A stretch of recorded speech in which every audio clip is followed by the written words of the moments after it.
You're going to China? I will unfollow you. Please don't post any China videos. These are real comments mentioned by two French vloggers. Very friendly. Right before they visit China. And nope, none of these words come from strangers. All come from their fans. Long-term fans. Hard to believe, isn't it? One destination with thousands of follow threads. Why do so many people hate a country that they probably can't even point on the map? Do you love China or you hate China? Leave in the comments. In this video, we will see how this hate was built. Through one story, 4 bias, 3 deeper reasons, piece by piece. Two French ladies went China anyway, despite all the hateful comments from fans and the doubt by themselves. The night they landed, reality slapped everyone's face. Strangers smiled and say hello. The street felt safe, even at 12 o'clock. The city is bright, clean, and modern. They even said China was the most general and most human place they ever been. Surprisingly, their video went viral. YouTube loves it. And Bilibili basically turned it into a party. And yet, the comment section went absolutely feral. People accused them whitewashing China or being paid by CCP. Some even threatened, if you keep posting about China, I'm unsubscribing. This is basically today's internet mainstream. As a foreigner, liking China apparently is a treason. Hating it, that's decent. And if you do like it, you must be paid. As a Chinese, you come from the world's most unpopular country. When someone excitedly asking if you're from Japan or Korea, and you answer China, the room goes icy silent, like someone accidentally farted in the elevator. If you like this video so far, please like and subscribe. The two French vloggers were very honest. They never wanted to visit China at first place, because since childhood, they only heard close, dangerous, dictatorship, polluted, copycat, merely another version of North Korea. Those ideas are planted in their head, right next to Dragon Ball and Sailor Moon. People only believe what fits their worldview. Once you decide which country is bad, even the reality is pressing on your face, you call it an exception. Truth doesn't matter, what they believe does. That's why so many people talk about China like expert, but probably half of them think capital is Tokyo. They said that period was like blackmailed by their own fans. I like your content, but I don't want you to go to China. They did worry about losing subscribers. Now even traveling requires audience approval. Not everyone truly hates China, some just fear being different. So they follow the crowds. And hating China is becoming like an ID, a bandage of belonging. In some countries, not criticizing China make you look incorrect. Hating China has become the shortcut to feel correct.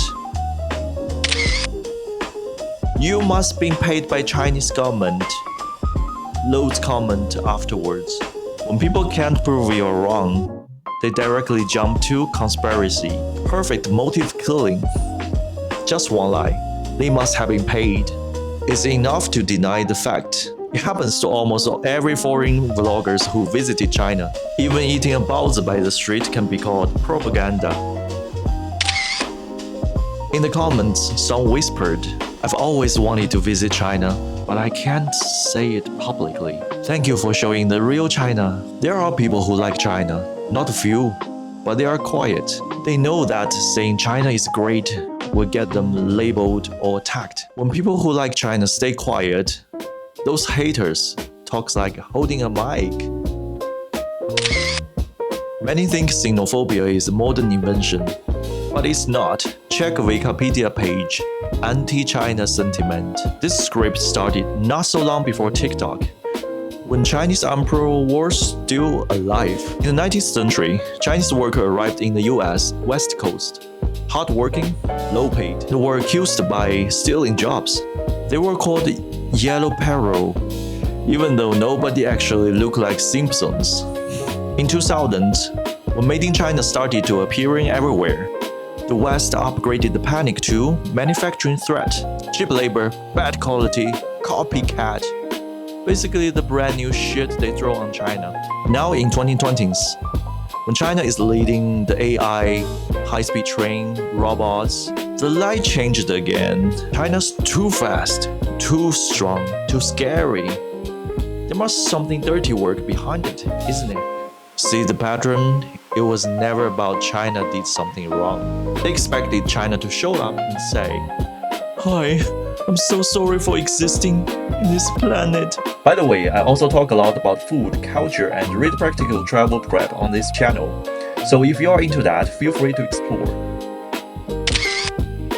When a country this big, people get nervous no matter what stage this country in. Weak China annoys them, but when China gets stronger and stronger, it scares them. It's like the big kid play D&D all the time in the corner, but suddenly become the quarterback. Of course, they panic. It triggers what psychologists call relative status threat. When someone else's success feels like your loss. From 1800 to 2025, the fear never changed. It just kept changing the outfit. For 2 centuries, the West held the camera and directed the whole movie. Asia, Africa, the East. What do they supposed to look like? We decide. But now China got a mic, announced loud, "I am the world #2 economy, a tech and military power." A supporting role become protagonist. They panicked. As Edward Said wrote in The Orientalism, when the Orient ceases to be the object of study and become the subject, the Western gaze loses direction. In the media algorithm, China is the perfect villain. Politicians need enemy to rally the voters.